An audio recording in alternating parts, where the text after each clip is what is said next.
Vamos a cambiar el ángulo de la información, a poner el foco en lo que está pasando en Bolivia, que desde hace ya más de 2 semanas es el epicentro de protestas cada vez más fuertes, que empezaron por cuestiones salariales, que escalaron a reivindicaciones sobre todo en lo que tiene que ver con privatizaciones y el uso de los recursos naturales, y que hoy ya directamente piden la renuncia del presidente Paz. Todo esto en el marco de lo que el expresidente boliviano Evo Morales denunció como un nuevo plan Cóndor, que lo tiene a él una vez más entre sus víctimas posibles, o entre las a quienes persiguen, y en este momento estamos comunicados con el expresidente de Bolivia, Evo Morales, para consultarlo por la situación y enterarnos a través de su voz cómo se está viviendo todo allí. Evo, muy buen día. Acá Nicolás Lantos con todo el equipo del Destape. Muchísimas gracias por atendernos y el gusto de saludarte. No, muchas gracias. Saludo a toda la audiencia de este medio de comunicación. Evidentemente en Bolivia hay una rebelión, una sublevación del ambiente popular, fundamentalmente del ambiente indígena originaria, una sublevación contra el modelo neoliberal y contra el Estado neocolonial. Ya el presidente, una vez sancionada en noviembre del año pasado, diciembre, emite un decreto supremo para implementar privatizaciones,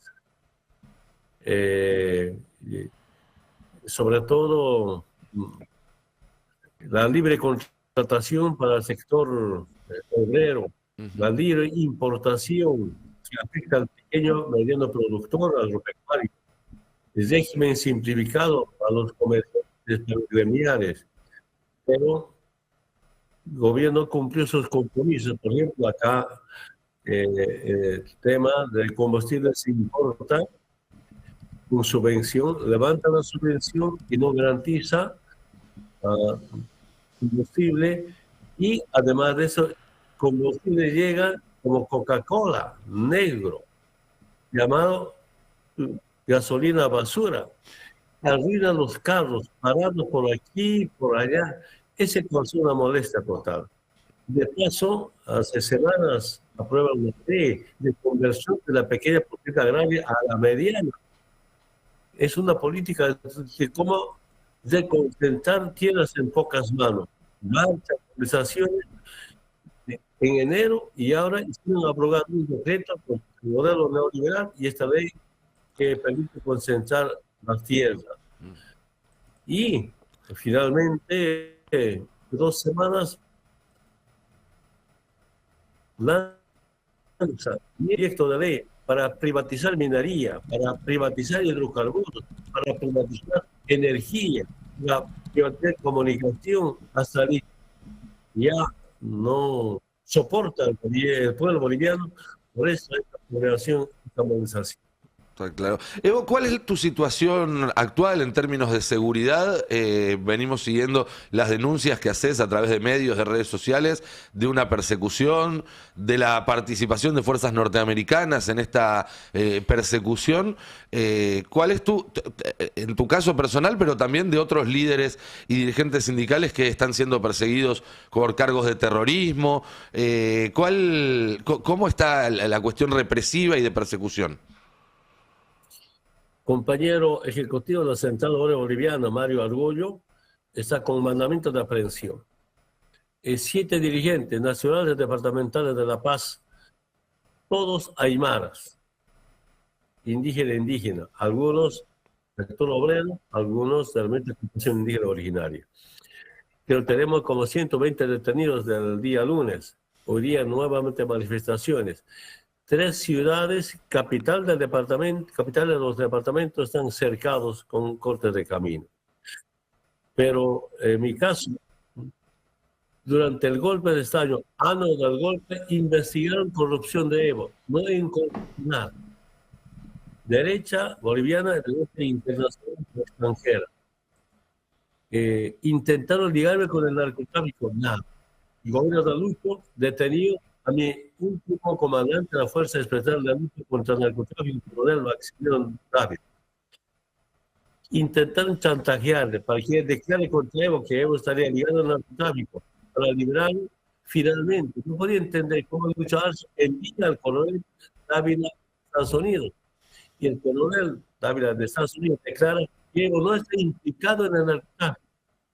Yo me acuerdo, la detención era en enero de 2022, Lucho Arce había acordado con la embajada de Estados Unidos.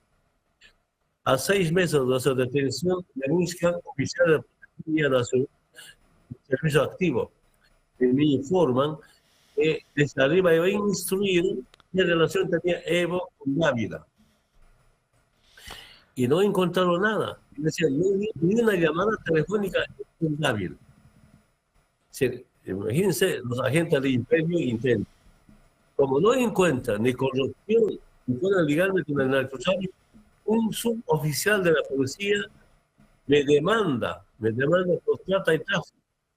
Resumiendo, por segunda vez, la supuesta víctima presenta al juez de sentencia el 5 de mayo de este año, diciendo que ella nunca ha sido víctima de nadie y nunca hubo trata. Esto debe estar cerrado. O sea, el juez no me declara rebelde, no hay una aprehensión. En el fondo, una total persecución. Solo quiero resumir. Vamos a hacer legados. Un Twitter, el líder del ejército privado más grande del mundo, Eric Prince, le pidió al gobierno de Donald Trump impedir que el pedófilo Evo Morales logre consumar un golpe de Estado. Bolivia tuvo elección. Rodrigo Paz ganó. No deje que los narcos lo derroquen. Mensajes de Estados Unidos, ¿no? Puedo leer bastante. 2019, Donald Trump estaba de presidente, financió golpe de Estado. Elon Musk, dueño de Tesla, financió el golpe de Estado. Inglaterra, algunos países por tema dicho. Ahora, a un gobierno sometido al imperio es defendido por Israel, por Estados Unidos, por Milei y algunos partidos de derecha de América Latina. Evo, ¿considerás que lo que están haciendo con vos se inscribe en la misma línea de lo que hicieron con Nicolás Maduro, de lo que están tratando de hacer también con Cuba?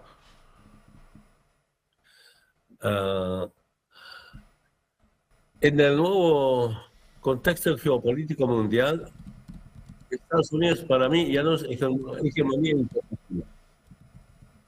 Y es un documento de seguridad nacional de noviembre del año pasado se la pide a América Latina. Reconoce que ya no es referencia mundial y con su doctrina Monroe y América para los americanos. Claro, ya no está en vigencia la Guerra Fría, pero para mí sí tiene en vigencia el Plan Cóndor. Pero el Plan Cóndor no es ejecutado por coroneles ni generales. Para mí el Plan Cóndor es ejecutado por jueces y fiscales, ¿no? Y esas intervenciones, cuando el pueblo democráticamente gana con su presidente el gobierno del pueblo, ahí viene cualquier acusación y usan el narcotráfico o pretexto con interés netamente geopolítico. Y entonces, intervenciones, golpes de Estado, bases militares, intervención económico. Entonces, aquí el pueblo contra el imperio, pueblos que defienden la vida, defienden la lucha por la humanidad, con justicia social, y esas el imperio, sus secuaces contra los pueblos del mundo. Esa es la diferencia. Evo, ¿qué tal? ¿Cómo está? María Caferata lo saluda. Le quería consultar, ¿qué participación está teniendo el gobierno de Javier Milei en la administración de Rodrigo Paz? Porque se lo escuché mencionar en varias ocasiones. Mira, es conocido en el gobierno de Rodrigo Paz la presencia del Fernando Xiaomimeno. El 14 de mayo en su red Tienis textual, a fuerza de plata del narco, movilizaciones vos, narcoperófilo tic-tac. Yo digo, ¿qué es tic-tac? Es cuando tienes días contados. Amenazando a Evo, ¿no? Este señor, nuevamente, en una discusión vía Zen, ¿qué dice Fernando Salimero? Abre la charla, después borrado. Lo hemos capturado. Fernando Salimero, privatizar o cerrar lleva mes según la legislación boliviana. Deberíamos saberlo. Ya se inició igual. La Constitución Política del Estado y de Paz propuso modificar también, pero toma tiempo y acuerdos. Y a la izquierda la venimos corriendo desde la campaña. Pero quería que usted se informe. Últimamente está un argentino responsable para destrozar el Estado plurinacional. Se llama este señor Federico Sturzenegger, ¿no? Sturzenegger. Ministro, sí, ministro de Milei. Ahora, con la única tarea como destrozar el Estado plurinacional y volver al Estado colonial. Todo contra nuestro modelo económico. Entonces, de paso, está totalmente confirmado. Ayer tenía una conferencia con organizaciones argentinas que son parte del UNASUR y algunos diputados, algunos dirigentes me han pedido pruebas sobre el aviso 1, 2. Hércules argentino que llegó, está a las fechas, está en mano del cachorro, con material, si no es médico, material de antidisturbio, totalmente confirmado. Pero nos consta a todos los bolivianos, este Hércules traslada policías militares de Santa Cruz, de Potosí, de Cochabamba, de Chuquisaca, de Tarija, rumbo a La Paz, para concentrar, porque el problema está concentrado en La Paz, porque las vías están cortadas. Entonces, trasladan ese Hércules argentino a los policías militares para que reprima a los pueblos movilizados en el departamento de La Paz. Y Evo, le consulto sobre el origen del gobierno y el triunfo de Rodrigo Paz. ¿Qué responsabilidad le cabe a la interna del propio MAS, la pelea con Luis Arce, el triunfo electoral de Rodrigo Paz? Le pregunto también porque hay una discusión en el caso de la Argentina dentro del peronismo con sus propias internas y la posibilidad, bueno, de ver de quién gana las elecciones el año que viene. ¿Le cabe responsabilidad a la interna del MAS el triunfo de Rodrigo Paz? El golpe de Estado ha sido del gringo al indio, perdone mis términos populares, pero fundamentalmente un golpe de Estado a nuestro modelo económico. El modelo económico implementado, los resultados, por eso en 14 años, promedio de crecimiento económico casi 5%. 6 años, primero en crecimiento económico en toda América. A la cabeza del movimiento indígena, sectores sociales, sectores populares. Teníamos la Coordinadora Nacional por el Cambio, CONALCAM, que trabajamos, era como un gabinete social. Y el golpe también contra el litio, porque tenemos un plan, hicimos un plan a 2030, tener 41 plantas de litio, con nuestros recursos propios como Estado, con deuda interna. Entonces, cuando tenemos un plan sobre el litio, ahí viene el golpe de Estado sobre el litio, como hace un momento comentaba. Y durante el golpe intentaron proscribir al MAS y PCP, que es el movimiento político más grande de la historia. Acá, desde la fundación de la República, nunca ganó ni Partido Comunista, Partido Socialista, ningún partido de izquierda. En 52 apareció el Movimiento Nacionalista Revolucionario, el MNR. Solo se sumó a la rebelión del movimiento indígena contra los terratenientes y la sublevación de los mineros contra 3 varones del estaño. Momentáneamente después igual acabó con la derecha. Sí, ha creado voto universal, había el voto calificado. Solo votaban los que pagaban impuesto los que hablaban castellano y los que sabían leer y escribir. Reconocemos el voto universal, pero voto universal para que la familia indígena vote para la derecha y no para nosotros. Nosotros cambiamos toda esta historia. Entiendo. Y es con este movimiento político, ¿no? Garantizamos cierre de la base militar. Nacionalizar, porque con el poder sindical, poder comunal, no podíamos cerrar la base militar, ni nacionalizar los recursos naturales, menos los servicios básicos. No nos perdonan los llamados indios, indígenas, demonios, salvajes, ¿no? Cerremos la base militar por dignidad del pueblo. Nacionalicemos, garanticemos soberanía, no solo.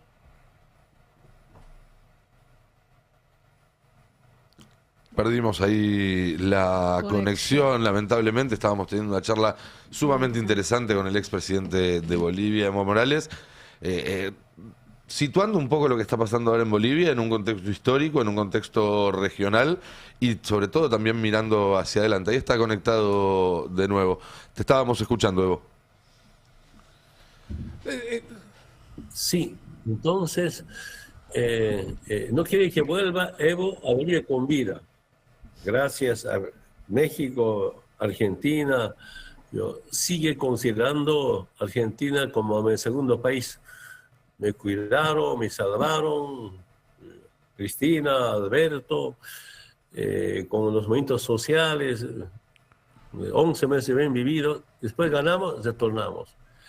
Y lamento mucho, con Lucho Arce confiamos, se derechiza. Primero se suma a la receta del Fondo Monetario Internacional, achicar el Estado, reducir el Estado mínimo. Ese Estado mínimo solo regula y no invierte. Segundo, implementar políticas de contracción económica. Chao, la economía nacional, ¿no? Entonces, sigue y llego a la pregunta de la compañera. El Lucho con Hugo Moldes se cree guevarista, autor intelectual para proscribir a Evo Morales, un plan negro. Yo entregué ese documento a Lucho en una reunión privada, no me dijo nada. Pero después va pasando el tiempo, nos quita la sigla, nos roba la sigla mediante una sentencia constitucional, mediante magistrados autoprorrogados, que es totalmente ilegal e inconstitucional. Yo dije, vamos a la interna cerrada o interna abierta. Me rechazan, porque Evo legal y constitucional estaba habilitado. El plan ahora a veces inhabilitar a Evo y para que el grupo de Lucho sea 20 años presidente. Sus excomandantes, las Fuerzas Armadas, ahora me informan en detalle. Se hará eliminar. Lucho 10 años presidente y su ministro de gobierno otros 10 años, 20 años. Bueno, no sabía. Y ahí viene este problema. Y nosotros, bueno, yo me alejé sincero, porque yo no podía ser cómplice de corrupción, menos de protección al narcotráfico. De mala gestión. Ejecución presupuestaria, algunos años 50%. Nosotros llegamos al 100%, 90%. Habiendo plata hay que gastarlo. El primer año, 2021, yo informé con Lucho, a reunión, a sola, a ver con los ministros. Y dije al Lucho, tanto se habla de su hijo, que está en negocios ilícitos. Eso te va a perjudicar, nos va a perjudicar. En Bolivia no acepta el pueblo que administremos, que hagamos política en familia. Y se molestó, no te metas con mi familia. Bueno, después está el problema. Ahora, padre, hijo en la cárcel por corrupción, ¿no? Yo me alejé. Si yo no me alejaba de Lucho, Evo está enterrado como Lucho, desgastado. Cuando en septiembre de 2022 públicamente alejé, ¿no? Algunos compañeros me han dicho, Evo, no hagas eso. No, todavía hay que defender. Lucho va a reflexionar. Bueno, el tiempo dirá. Ahora esos compañeros que me decían, no te alejes, me felicitan. Repito, si no me alejaba, Evo está hundido, porque protección al narcotráfico es muy grave, ¿no?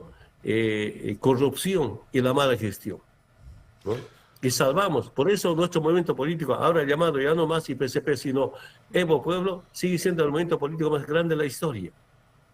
En las elecciones nos roban, hemos conseguido 2 siglas para participar y documentos demuestran pagado $200.000 para que el Tribunal Supremo Electoral quite su legalidad, su personalidad jurídica. Negociamos hasta el último con un partido para participar, por lo menos tener asambleístas. Lucho amenaza al dueño del partido de Morena, levanta sin partido, sin candidatos. En 2 semanas de campaña, el voto nulo blanco gana. Primera fuerza política. Mira, solo les comento, perdone perjudicarle, quiero que sepa, como ustedes me preguntaron.